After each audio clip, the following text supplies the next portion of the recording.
So these are a variety of cucumber. They're the spineless, more of the spineless cucumbers that you see in the grocery store. So generally these are probably going to be wrapped in some kind of bag or cellophane or something, because they tend to also be a little bit thinner skinned and more tender skinned. So they're a really good slicing cucumber. So you would just cut these up and eat them, or see them on a vegetable tray.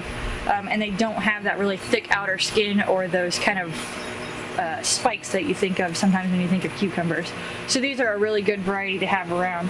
And we have them vertically trellised, so if I took the trellis clips off, they would just fall down and lay on the ground. But we have them trellised up for a couple of reasons. One thing is that in the high tunnel, you want to try to use as much of the space as you can.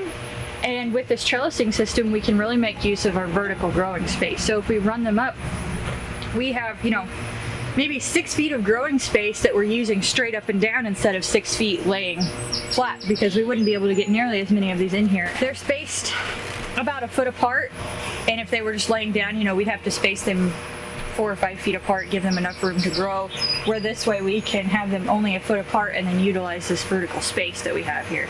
If they're laying on the ground near our irrigation lines where it's damp and moist, you can see a lot more fungal and bacterial issues.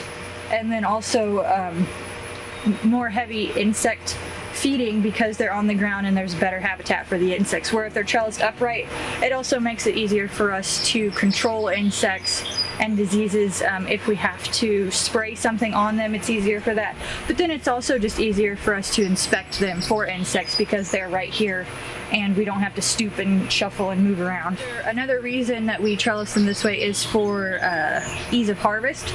So we keep everything in about a 4 to 5 foot growing zone once they get to a certain height.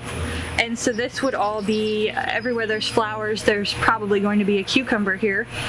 So this is ideal for us to go ahead and, once we had a cucumber, we would just pick it off, and you would pinch it.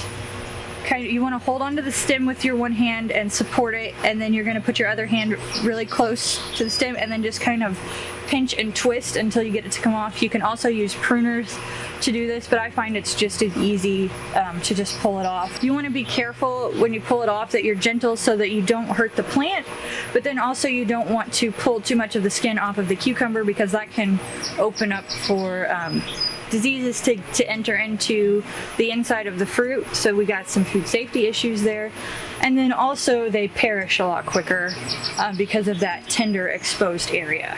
This is a cucumber that we had picked earlier, kind of for demonstration, and you can see it's got some insect damage here, kind of like what we had talked about earlier, and it's not quite as big as what we would like to see. And you can see here it's got a nice smooth skin, and it's a pretty thin-skinned cucumber.